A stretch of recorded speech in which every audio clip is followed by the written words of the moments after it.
Hello everyone, welcome back to my channel teaching era. जैसे कि मैंने आपको पिछली वीडियो में बोला था कि मैं आपके लिए लेक्चर सीरीज़ लेके आऊँगी क्लास 11th बायोलॉजी की एनसीईआरटी सीरीज़। ठीक है, तो हम यहाँ पे एनसीईआरटी में बायोलॉजी के जितने भी चैप्टर्स हैं फॉर क्लास 11th उनको हम टर्न वाइज एक्सप्लेन करेंगे। ठीक है, और उनको समझेंगे। तो मैं आज आपके लिए यूनिट फर्स्ट लेके आई हूँ, diversity in the living world. Unit first में 4 चैप्टर्स हैं। Chapter 1 the living world, chapter 2 biological classification, chapter 3 plant kingdom and chapter 4 animal kingdom. ठीक है, तो ये 4 चैप्टर्स हैं आपके यूनिट 1 में। तो यहाँ पे हम आपका आज फर्स्ट चैप्टर से स्टार्ट करेंगे, that is the living world. ठीक है, आपको पता है कि ये सिलेबस रैशनलाइज हो चुका है, तो बुक भी उसी हिसाब से है और हम उसी हिसाब से रैशनलाइज सिलेबस के हिसाब से ही पढ़ेंगे। तो यहाँ पे अब हम आ गए हैं अपने चैप्टर 1 द लिविंग वर्ल्ड पे। ठीक है, अब यहाँ पे हम समझेंगे। आप सबसे पहले बायोलॉजी के स्टूडेंट हैं। ठीक है, तो आपको इतना पता होगा कि what is the difference between living and non living. ठीक है, जर्नल डिफरेंस जो एक लेमैन की लैंग्वेज में जो डिफरेंस है वो आपको पता होगा कि लिविंग क्या होते हैं, लिविंग ऑर्गेनिजम्स क्या होते हैं, लिविंग थिंग्स क्या होती हैं जिनमें जान होती है। ठीक है, जो मूवमेंट शो कर सकते हैं, चल फिर सकते हैं, खा पी सकते हैं, बोल सकते हैं। ठीक है, उठ बैठ सकते हैं। तो ये सब क्या है, एक लेमैन की लैंग्वेज में लिविंग ऑर्गेनिज्म की डेफिनेशन है। और जब हम नॉन इसको डिस्टिंग्विश करते हैं from the non living organism या नॉन लिविंग थिंग्स, तो नॉन लिविंग थिंग्स क्या होते हैं, जो बोल नहीं सकते, उठ बैठ नहीं सकते, दैट इज़ मूवमेंट शो नहीं कर सकते। ठीक है, खा पी नहीं सकते, तो वो क्या आ जाते हैं हमारे नॉन लिविंग थिंग्स। तो ये चैप्टर है आपका द लिविंग वर्ल्ड के रिगार्डिंग, मतलब हमने यहाँ पे लिविंग ऑर्गेनिजम्स के बारे में पढ़ना है। आपको पता है biology is all about the living organism. क्यों? क्योंकि बायोलॉजी जो है वो 2 वर्ड से मिलके बनी हुई है, बायो एंड लॉजी। बायो का मतलब क्या है, लाइफ। ठीक है, एंड लॉजी का मतलब क्या है, स्टडी। ठीक है, तो bio means life and logy means study. तो बायोलॉजी क्या हुई, it is the study of life, that is it is the study of living organism, life forms. ठीक है, तो यह आपकी बायोलॉजी की डेफिनेशन। नेक्स्ट, अब हम अपना चैप्टर स्टार्ट करने जा रहे हैं द लिविंग वर्ल्ड। अब आपको पता है कि हमारे जो पूरी अर्थ है, पूरा प्लानट है, इसमें डिफरेंट डिफरेंट टाइप के लिविंग ऑर्गेनिजम्स आपको देखने को मिलते हैं। ठीक है, जो अलग अलग हैबिटेट्स में रहते हैं, अपनी अलग अलग उनकी कह लो घर हैं। ठीक है, जैसे कि आपको बड़े सारे पेड़ पौधे देखने को मिलते हैं, अलग अलग वैरायटी के एनिमल्स, बर्ड्स, इंसेक्ट, कितनी वैरायटी का आपको देखने को मिलते हैं। ठीक है, तो ये सारे के सारे जो लिविंग ऑर्गेनिज्म है, एक क्या करते हैं, बायोडाइवर्सिटी क्रिएट करते हैं। क्या क्रिएट करते हैं, बायोडाइवर्सिटी क्रिएट करते हैं। मतलब डिफरेंट तरीके के ऑर्गेनिज्म, डिफरेंट डिफरेंट तरह के ऑर्गेनिज्म, जैसे प्लांट, एनिमल, बर्ड्स, इंसेक्ट। ठीक है, ये सारे मिलके हमारी धरती पे, हमारे अर्थ पे बहुत सारी क्या करते हैं, एक वैरायटी ऑफ ऑर्गेनिजम्स को बनाते हैं, जो क्या क्रिएट करती है, बायोडाइवर्सिटी क्रिएट करती है।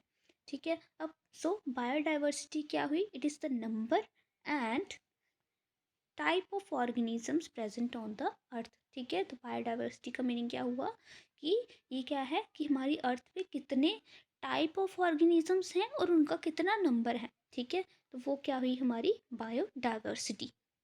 अब जैसे जैसे हम डिफरेंट डिफरेंट प्लेसेस पे जाते हैं, सपोज़ आप एक जगह किसी भी स्टेट में रह रहे हो और आपने उस स्टेट को एक्सप्लोर किया है, उसके फॉरेस्ट को एक्सप्लोर किया है, अपने आसपास के एरियाज़ को एक्सप्लोर किया है, तो आप देखते होंगे कि आपके आसपास बहुत सारे अलग अलग तरह के पेड़ पौधे, अलग अलग तरह के जानवर, अलग अलग तरह के बर्ड्स और अलग अलग तरह के क्या है, इंसेक्ट जो है वो आपको देखने को मिलते हैं। ये तो हुआ आप जिस स्टेट में, आप जिस रीजन में, जिस एरिया में रह रहे हैं। लेकिन जैसे जैसे आप किसी और स्टेट में ट्रैवल करेंगे, किसी और जगह पे जाएंगे, नई नई प्लेसेस को एक्सप्लोर करेंगे, तो आप वहाँ पे अलग अलग तरह के और ऑर्गेनिजम्स पाएंगे। ठीक है, तो यहाँ पे कहने का मतलब क्या है कि जो हमारी धरती है, जो हमारी अर्थ है, उसमें डिफरेंट डिफरेंट टाइप के ऑर्गेनिजम्स हैं, लिविंग ऑर्गेनिजम्स हैं, जो प्लेस टू प्लेस वेरी करते हैं। ठीक है, और काफ़ी डाइवर्स हैं, एक तरह के नहीं हैं। ठीक है, बहुत ऑर्गेनिज्म की वैरायटी प्रेजेंट है। ठीक है, अब हम यहाँ पे वैरायटी तो है, लेकिन हमारे लिए डिफ़िकल्टी क्या है, हमारे लिए डिफ़िकल्टी क्या है कि सपोज़ आप जिस स्टेट में रह रहे हैं और मैं जिस स्टेट में रह रही हूँ, वहाँ पे सपोज़ एक स्पेसिफ़िक इंसेक्ट है, लाइक फॉर एग्ज़ाम्पल कॉकरोच, ठीक है? अब हमें पता है इंग्लिश में तो इसको कॉकरोच बोलते हैं, लेकिन जो हमारे लोकल नेम्स हैं, जो हमारी लोकल भाषा है, उसमें हो सकता है इस कॉकरोच को आप कुछ और बोलते हो, मैं कुछ और बोलती हूँ, ठीक है? और डिफरेंट कंट्री के लोग कुछ और बोलते हों। तो यहाँ पे लोकल नेम्स जो हैं वो क्या क्रिएट करते हैं, कन्फ्यूजन क्रिएट करते हैं। क्या क्रिएट करते हैं? कन्फ्यूजन। क्यों? क्योंकि सपोज़ आप एक जिस स्टेट में रह रहे हो या जिस रीजन में रह रहे हो और मैं अलग स्टेट में रह रही हूँ, सपोज़ हम दोनों मिलते हैं, ठीक है? हमें वो इंसेक्ट, वही कॉकरोच सपोज़ इंसेक्ट दिखता है, हम उसके बारे में बात करने लग जाते हैं, ठीक है? आप मुझसे अपने भाषा में, अपने लोकल लैंग्वेज में उस कॉकरोच का नाम प्रोनाउंस करते हो और मैं बोलती हूँ कि नहीं, ये तो कोई और, मैं कोई और नाम लेती हूँ। क्यों? क्योंकि मेरी स्टेट में, मेरे एरिया में उस कॉकरोच को किसी और लोकल नेम से पुकारा जाता है, ठीक है? तो यहाँ पे क्या हो जाएगा, एक कॉन्फ्लिक्ट हो जाएगा, एक कन्फ्यूजन हो जाएगा। हालांकि कॉकरोच के वही सेम आपकी है, वो कॉकरोच ही जिसको आप अपनी लैंग्वेज में अपने लोकल नेम के हिसाब से प्रोनाउंस कर रहे हैं और मैं अपने स्टेट या लोकल लैंग्वेज के हिसाब से प्रोनाउंस कर रही हूँ, लेकिन है तो वो कॉकरोच ही।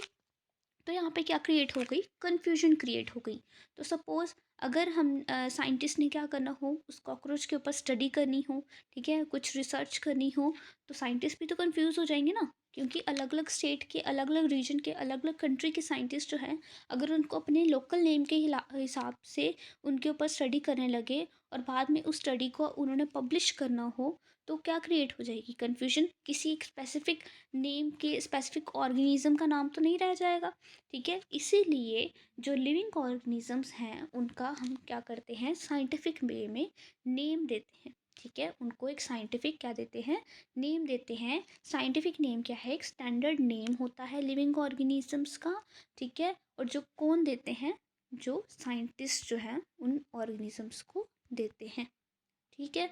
क्यों देते हैं? ताकि लोकल नेम्स ना रह के वो एक स्टैंडर्ड नेम हो, जिससे वो ऑर्गेनिज्म जो है वो पूरी दुनिया में जाना जाए, ठीक है?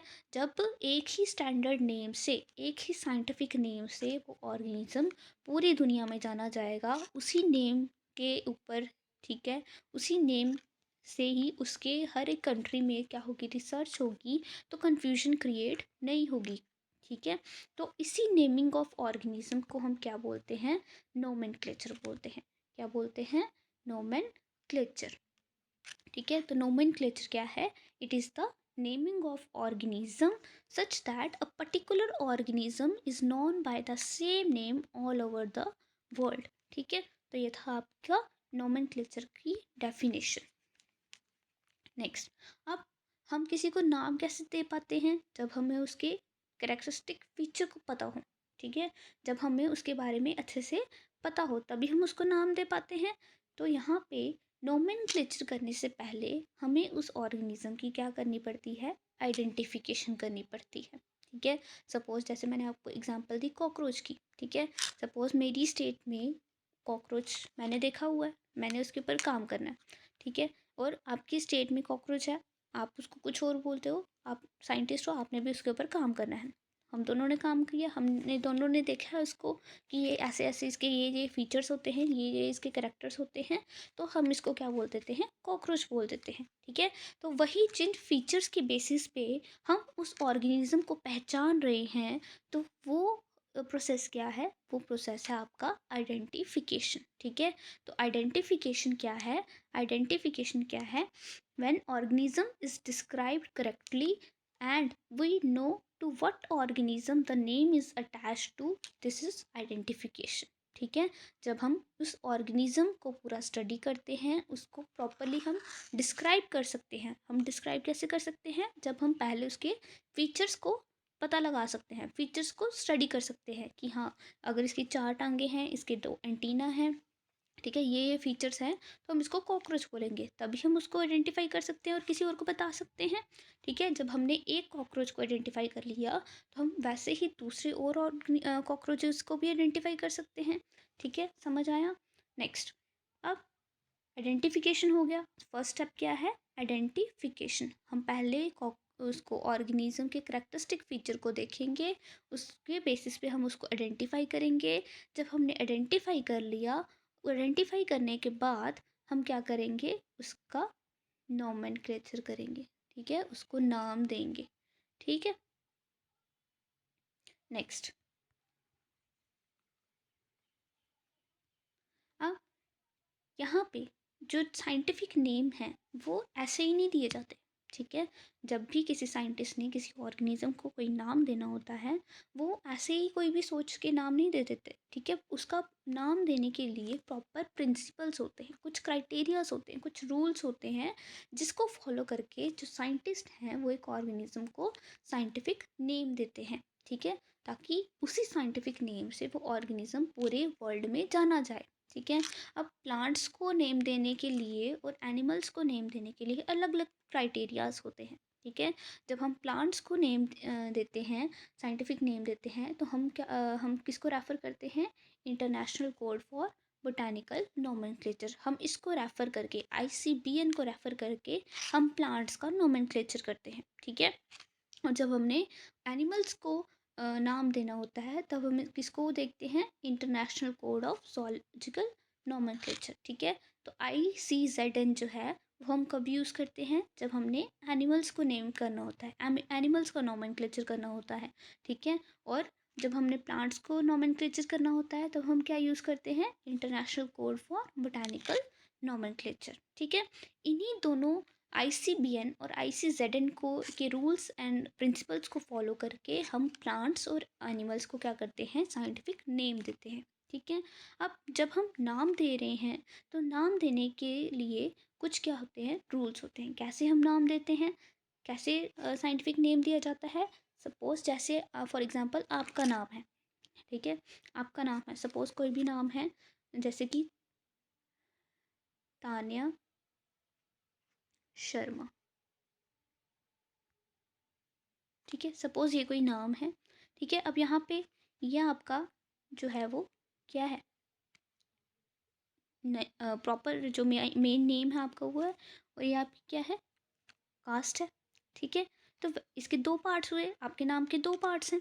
वैसे ही जब हम कोई साइंटिफिक नेम देते हैं किसी ऑर्गेनिज्म को, तो उसमें भी दो पार्ट्स होते हैं। ठीक है, यहाँ पर दो कंपोनेंट्स होते हैं। कौन कौन से कंपोनेंट्स होते हैं, एक जेनरिक नेम और एक स्पेसिफिक एपिथेट। ठीक है, जेनरिक नेम और स्पेसिफिक एपिथेट, ये दो कंपोनेंट्स होते हैं साइंटिफिक नेम के। इन्हीं दो कंपोनेंट को हम यूज़ करके एक साइंटिफिक नेम बनाते हैं। ठीक है, अब ये सिस्टम जिसमें हम दो कंपोनेंट्स को यूज़ करके, दैट इज़ जेनरिक नेम और स्पेसिफिक एपिथेट को यूज़ करके किसी ऑर्गेनिज्म का नेम रख रहे हैं, इस सिस्टम को हम क्या बोलते हैं, बाइनोमियल नोमेनक्लेचर बोलते हैं। ठीक है, बाइनोमियल बाई मीन्स टू, नोमियल। ठीक है, नोमियल मीन नेम। ठीक है, टू नेम्स, और nomenclature mean process of naming the organism. ठीक है, तो जब हम किसी ऑर्गेनिज्म को दो नाम देते हैं, उसको हम क्या बोलते हैं, बाइनोमियल नोमेनक्लेचर बोलते हैं। समझ आया इतना। ठीक है, अब यहाँ पे आपकी बुक में एग्जांपल दी गई है। उससे पहले, ये जो बाइनोमियल नोमेनक्लेचर है, ये सिस्टम जो है वो किसने दिया था, कौन से बायोलॉजिस्ट ने दिया था, उनका नाम था कार्ल लीनस। ठीक है, तो जब भी आपको कोई पूछे कि बाइनोमियल नोमेनक्लेचर किसने दिया था, तो किसने दिया था, कार्ल लीनस ने दिया था। ठीक है, अब यहाँ पे आपकी बुक में एक एग्जांपल दी गई है जिससे आप बाइनोमियल नोमेनक्लेचर को समझ सकते हैं। किसकी एग्जांपल है, मैंगो की। लोकल भाषा में, इंग्लिश में हम क्या बोलते हैं, मैंगो को मैंगो बोलते हैं, हिंदी में आम बोलते हैं। ठीक है, कहीं और जगह पे कुछ और बोला जाता होगा। तो जब हम साइंटिफिक नेम देखते हैं मैंगो का, उसको हम कैसे लिखते हैं, मैंगीफेरा इंडिका। ठीक है, क्या लिखते हैं, मैंगीफेरा इंडिका। अब यहाँ पे देखो कि ये बाइनोमियल नेम कैसे है, इसमें दो कंपोनेंट कैसे हैं। जो यहाँ पे मैंगीफेरा है, ठीक है, जो यहाँ पे क्या है, मैंगीफेरा है, मैंगीफेरा जो है वो क्या रिप्रेजेंट कर रहा है, जीनस को, दैट इज जेनरिक नेम को। ठीक है, और जो इंडिका है, ठीक है, जो इंडिका है, ये क्या है, स्पेसिफिक एपिथेट, मतलब ये क्या है, स्पीशीज। ठीक है, स्पीशीज नेम। तो यहाँ पे दो कंपोनेंट्स हो गए, मैंगीफेरा क्या है आपका जीनस, इंडिका क्या है आपका स्पीशीज या स्पेसिफिक एपिथेट। तो ये क्या हो गया, एक बाइनोमियल नेम हो गया, ठीक है। तो जब हम मैंगो का साइंटिफिक नेम देखते हैं जो पूरे वर्ल्ड में जिस नाम से जाना जाता है, तो वो क्या नाम है, मैंगीफेरा इंडिका, ठीक है।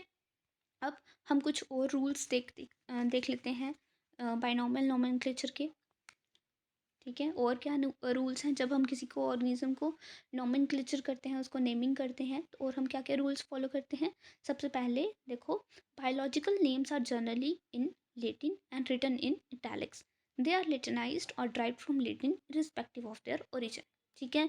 अब क्या लिखा गया है कि जितने भी हम बायोलॉजिकल नेम्स लेते हैं, दैट इज साइंटिफिक नेम्स लेते हैं जितने भी, वो सारे कहाँ से ड्राइव होते हैं, लेटिन लैंग्वेज से ड्राइव होते हैं, ठीक है।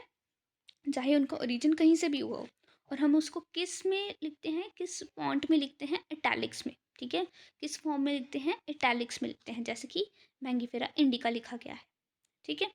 Next, the first word in biological name represents the genus while the second component denotes the specific epithet। जैसे अभी मैंने आपको समझाया कि सपोज मैंगीफेरा इंडिका मैंगो का नाम है, तो इसमें जो फर्स्ट वर्ड है वो क्या रिप्रेजेंट करता है, जीनस, और जो सेकंड वर्ड है वो क्या रिप्रेजेंट करता है, इंडिका, और दैट इज स्पीशीज, ठीक है, या फिर specific epithet. Next, both the words in biological name when handwritten are separately underlined or printed in italics to indicate their Latin origin। अब क्या बोल रहे हैं कि जब भी हम किसी बायोलॉजिकल नेम को लिखते हैं, ठीक है, अपनी कॉपी पे हाथ से लिख रहे हैं, तो हमने क्या करना है, अगर हम उसको सपोज सिंपली ऐसे लिख रहे हैं, मैंगीफेरा इंडिका, ठीक है, सपोज सिंपल अपने हाथ से लिख रहे हैं, तो हमने या तो उसको क्या करना है, अलग अलग जीनस को अलग और स्पीशीज को अलग अंडरलाइन करना है, या फिर अगर हम उसको कंप्यूटर पे टाइप कर रहे हैं या कहीं से प्रिंट निकलवा रहे हैं, तो हमने उसको इटैलिक्स फॉर्म में लिखना है, जैसे कि यहाँ पे लिखा गया है, ठीक है। समझ आया इतना। तो ये तीन रूल्स थे।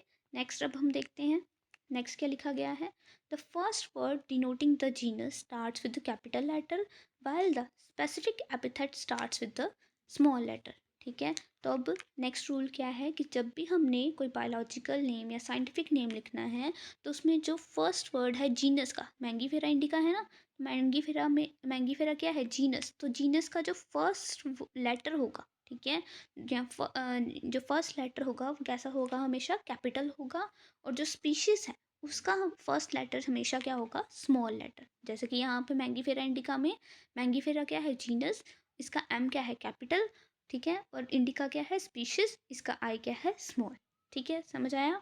नेक्स्ट, अब आगे क्या बोल रहे हैं, आगे बोल रहे हैं कि अगर हमने ऑथर का नाम भी लिखना है, ठीक है, कि जिस ऑथर ने इस ऑर्गेनिज्म, सपोज मैंगो को जिसने नाम दिया है मैंगीफेरा इंडिका, तो अगर हमने उसका ऑथर का नेम भी मेंशन करना है, तो हम कैसे मेंशन करेंगे, देखो, सपोज लिनस ने जो है वो मैंगीफेरा इंडिका को नाम दिया था, ठीक है, उसको डिस्क्राइब किया था, तो हम कैसे लिखेंगे कि मैंगीफेरा इंडिका, और साथ में ही थोड़ी स्पेस छोड़ के हम क्या लिखेंगे, लीनस, लीनस को हम एब्रीवेटेड फॉर्म में लिखेंगे, शॉर्ट फॉर्म में लिखेंगे, ठीक है, और सिंपल स्टाइल में लिखेंगे, ठीक है, सिंपल स्टाइल में हम लिखेंगे, ठीक है। तो यहाँ से हमें क्या पता चलेगा कि लीनस ने मैंगीफेरा इंडिका स्पीशीज को क्या किया था, डिस्क्राइब किया था, ठीक है। समझ आया। ये थे रूल्स फॉर नोमेनक्लेचर। अब जब हमने पहले ऑर्गेनिज्म को आइडेंटिफाई भी कर लिया, उसको नाम भी दे लिया, हमें पता चल गया कि ये उसके ऑर्गेनिज्म के क्या होंगे, करेक्टरिस्टिक फीचर होंगे, तो हम उसको क्या बोलेंगे, मैंगो बोलेंगे या फिर मैंगीफेरा इंडिका बोलेंगे, ठीक है। अब हम सपोज और ऑर्गेनिजम्स को डिस्कवर करते जा रहे हैं, और हमने मैंगो जैसे और मैंगो को डिस्कवर किया, ठीक है, तो हम सारे के सारे मैंगो को हम क्या करेंगे, एक ग्रुप बना देंगे, ठीक है। सपोज अब हमने मैंगो तो डिस्कवर कर लिया, साथ ही हम जब डिस्कवर करने गए तो हमें और क्या मिला, वहाँ पे हमें राइस मिले, ठीक है, या फिर अगर हम एनिमल्स को देख रहे हैं तो हमें टाइगर मिला, ठीक है। तो हमें पता है कि मैंगो के ये करेक्टरिस्टिक फीचर होते हैं, राइस के ये करेक्टरिस्टिक फीचर होते हैं और टाइगर के ये करेक्टरिस्टिक फीचर होते हैं। तो हम उन सारे ऑर्गेनिजम्स को जिनके करेक्टर्स जो हैं वो मैंगो के साथ मैच कर रहे हैं, उसको हम किस में डाल देंगे, मैंगो के ग्रुप में डाल देंगे। और वो सारे ऑर्गेनिज्म जिनके करेक्टर राइस से मैच कर रहे हैं, ठीक है, सारे प्लांट जिनके करेक्टर राइस से मैच कर रहे हैं उसको हम राइस प्लांट में डाल देंगे। और वो सारे एनिमल्स जिनके करेक्टर टाइगर से मैच कर रहे हैं, ठीक है, उनको हम किस में डाल देंगे, टाइगर की कैटेगरी में डाल देंगे। ठीक है, समझ आया। तो इस प्रोसेस को हम क्या बोलते हैं, इस प्रोसेस को हम क्या बोलते हैं, कैटेगरीज, क्लासिफिकेशन बोलते हैं। क्या बोलते हैं, क्लासिफिकेशन। ठीक है, तो क्लासिफिकेशन क्या है, it is the process by which anything is grouped into convenient categories based on some easily observable characters. ठीक है, जब हम कुछ करेक्टर्स के बेस पे ऑर्गेनिजम्स को क्या करते हैं, कैटेगराइज करते हैं, ठीक है, इनटू डिफरेंट कैटेगरीज, तो उसको, उस प्रोसेस को हम क्या बोलते हैं, क्लासिफिकेशन बोलते हैं। ठीक है, समझ आया। नेक्स्ट, अब क्लासिफिकेशन कर दी, हमें पता चल गया कि यहाँ पे सपोज एग्जांपल दिया आपकी बुक में, जैसे हमने कैट को क्लासिफाई किया, मैमल को क्लासिफाई किया, ठीक है, वीट को क्लासिफाई किया और राइस को क्लासिफाई किया। तो ये अलग अलग कैटेगरीज बन गई ना, वीट, राइस, मैमल, कैट। ठीक है, तो ये सारी जितनी भी कैटेगरीज बनी, हम इन कैटेगरीज को साइंटिफिक टर्म में, ठीक है, बायोलॉजी के टर्म में हम इसको क्या बोलते हैं, टैक्सा। क्या बोलते हैं, टैक्सा बोलते हैं। ठीक है, तो टैक्सा सिंपली क्या है, it is a category. Suppose अब मैं यहाँ पे कोई भी डिस्क्रिमिनेटिंग रिमार्क नहीं कर रही हूँ। सपोज कुछ लोग जो हैं वो शर्मा होते हैं, ठीक है, ये जस्ट फॉर एग्जांपल, शर्मा होते हैं। कुछ क्या होते हैं, कुछ होते हैं दुबे, ठीक है, कुछ मल्होत्रा, ठीक है, ठीक है। तो यहाँ पे अलग अलग कैटेगरीज बनी हुई है ना, तो इन्हीं कैटेगरीज को हम क्या बोल रहे हैं, टैक्सा बोल रहे हैं। समझ आया। तो टैक्सा सिंपली क्या है, आपकी कैटेगरीज है। ठीक है, नेक्स्ट, यहाँ पे देखो, अब आपको अच्छे से और समझ आएगा। अगर आप एग्जाम्पल देखोगे, सपोज वी वर टू से mammals, you would of course think of animals with external hair and body, external ears and body hair. Likewise in plant, if you try to talk of wheat, the picture in our mind will be of wheat plants, not of rice or any other plant.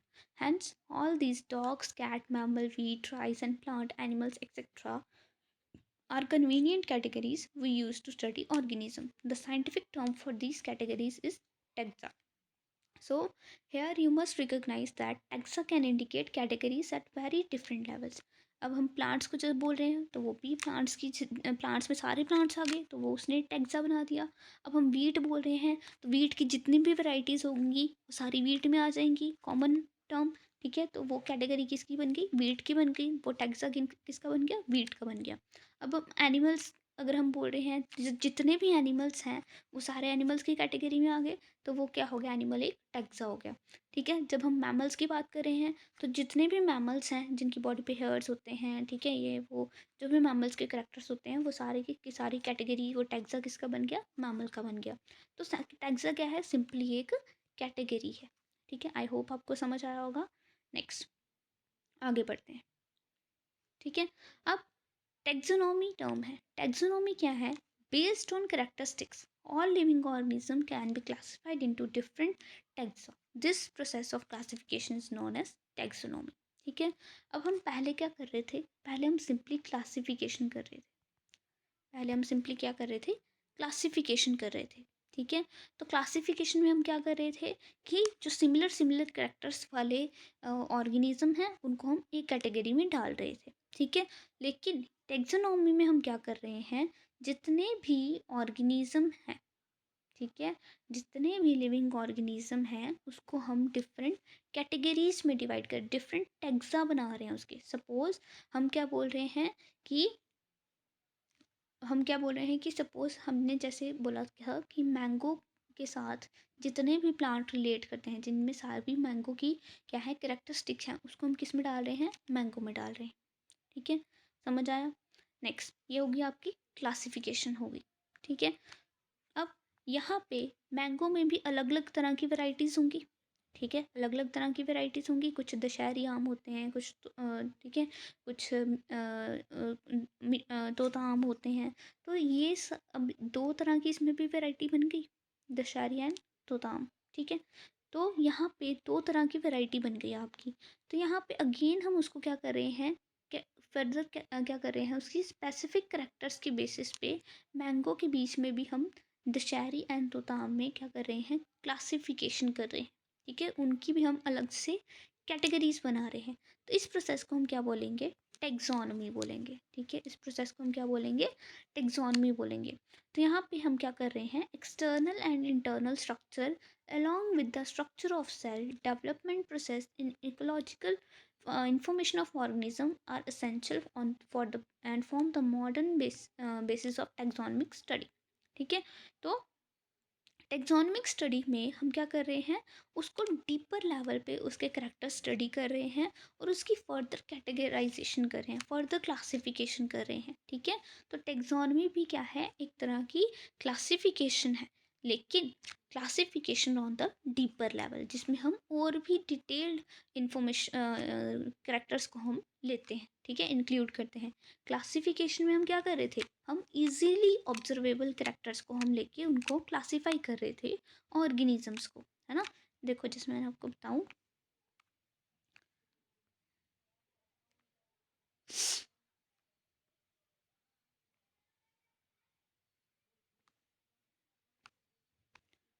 ठीक है, एक minute. ठीक है, classification में हम क्या कर रहे थे, on the basis of easily observable characters के बेसिस पे हम ऑर्गेनिज्म को क्लासिफाई कर रहे थे कैटेगरीज में। ठीक है, इन यहाँ पे हम किसी को भी हम कैटेगराइज कर रहे थे, लेकिन जो टेक्सोनमी है, टेक्सोनमी में हम क्या कर रहे हैं, टेक्सोनमी में हम फर्दर कुछ अच्छी, कुछ डीप लेवल पे कैरेक्टरिस्टिक स्टडी कर रहे हैं। ठीक है, उसकी ऑर्गेनिज्म की एक्सटर्नल स्ट्रक्चर भी देख रहे हैं, उसका इंटरनल स्ट्रक्चर भी देख रहे हैं। ठीक है, उसके सेल का स्ट्रक्चर कैसा है वो भी देख रहे हैं।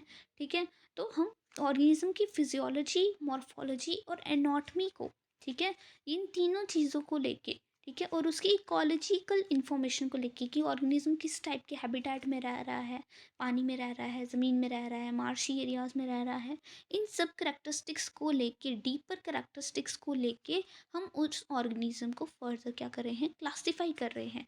इस प्रोसेस को हम क्या बोलते हैं, टेक्सोनमी। ठीक है, नेक्स्ट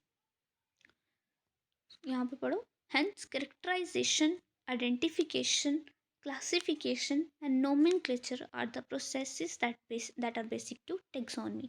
तो जब हम taxonomy स्टडी कर रहे हैं, उसमें हमने हर एक चीज़ को लेके फिर ऑर्गेनिज्म की क्या करनी है, क्लासिफिकेशन करनी है। तो टेक्सोनमी में सब आ जाएगा जो भी अब तक हमने पढ़ा। हमने पहले ऑर्गेनिज्म के करेक्टर्स को स्टडी किया, करेक्टर्स को जब हमने स्टडी कर लिया, फिर हमने ऑर्गेनिजम्स को आइडेंटिफाई करना स्टार्ट कर दिया। जब आइडेंटिफाई करना स्टार्ट कर दिया तो फिर हमने उसकी क्या की, क्लासिफिकेशन करना स्टार्ट की। ठीक है, जब क्लासिफिकेशन कर दी, फिर हमने उन ऑर्गेनिजम्स का नाम रखा। ठीक है, तो ये सब प्रोसेस जो हैं वो किस में आ रहे हैं, टेक्सोनमी में आ रहे हैं। ठीक है, नेक्स्ट, अब एक और टर्म है आपकी, दैट इज सिस्टमैटिक्स। तो सिस्टमैटिक्स क्या है, सिस्टमैटिक्स जो है वो क्या है, systematics is drive from the Latin word systema. ठीक है, तो सिस्टम का मतलब क्या होता है, systematic arrangement of the organism. ठीक है, systematic arrangement of the organism. तो जो लीनस थे, कार्ल्स लीनस, जिन्होंने बायोलॉजिकल नोमेनक्लेचर को दिया था, उसको उस सिस्टम के बारे में डिस्क्राइब किया था, उसको जो बायोलॉजिकल नोमेनक्लेचर दिया था, उन्होंने सिस्टमैटिक्स टर्म्स भी दी, उसको भी एक्सप्लेन किया। ठीक है, और उन्होंने क्या बोला कि सिस्टमैटिक्स क्या है, सिस्टमैटिक्स में हम ऑर्गेनिजम्स के, जो ऑर्गेनिजम्स जो हैं उनके हम एवोल्यूशनरी रिलेशनशिप को भी हम स्टडी करते हैं, कि उन ऑर्गेनिजम्स को, डिफरेंट डिफरेंट ऑर्गेनिजम्स में जो है वो क्या रिलेशनशिप है, एक दूसरे के साथ उसका क्या रिलेशनशिप है, उसके बेसिस पे भी उन ऑर्गेनिजम्स को हमने क्या करना शुरू कर दिया, क्लासीफाई करना शुरू कर दिया, उन ऑर्गेनिजम्स की अरेंजमेंट करना स्टार्ट कर दी। तो इस सिस्टम, इस प्रोसेस को हम क्या बोलते हैं, इस ब्रांच ऑफ स्टडी को हम क्या बोलते हैं, सिस्टमैटिक्स। ठीक है, तो सिस्टमैटिक्स क्या है, कि हम क्या कर रहे हैं, जो ऑर्गेनिजम्स को हमने नाम दिया, क्लासिफाई किया, उनको नेम दिया, उनको अलग अलग कैटेगरीज में रखा, ठीक है। अब हम डिफरेंट ऑर्गेनिजम्स को के आपस में उनका रिलेशनशिप क्या है उसके बारे में हम स्टडी कर रहे हैं, ठीक है। तो इस ब्रांच ऑफ स्टडी को हम क्या बोलते हैं, सिस्टमैटिक्स बोलते हैं, ठीक है। Systematics mean systematic arrangement of the organisms, ठीक है। आई होप आपको यहाँ तक समझ आया। तो यहाँ पे देखो, लास्ट लाइन पढ़ो, systematic takes into account evolutionary relationship between organism, ठीक है। तो सिस्टमैटिक्स में हम क्या स्टडी करते हैं कि ऑर्गेनिजम्स के बीच में, लिविंग ऑर्गेनिजम्स के बीच में आखिर रिलेशनशिप कैसे है। जैसे हम बोलते हैं ना कि हम जो है वो मंकी या एप से बने हुए हैं, तो हमारे बीच में मंकी जो है वो अलग कैटेगरी है ना। मंकी को हमने अलग से क्लासीफाई किया, अलग टैक्सा है मंकी, और ह्यूमन जो है वो अलग टैक्सा है, अलग कैटेगरी है। लेकिन दोनों के बीच में रिलेशनशिप जो जब हम स्टडी करेंगे, उस तब हम क्या कर रहे होंगे, तब हम कौन सी स्टडी कर रहे होंगे, हम उस स्टडी को क्या बोलेंगे, सिस्टमैटिक्स, ठीक है। कि आखिर हम मंकी और ह्यूमन में क्या रिलेशनशिप है, और मंकी से ह्यूमन कैसे बन गए।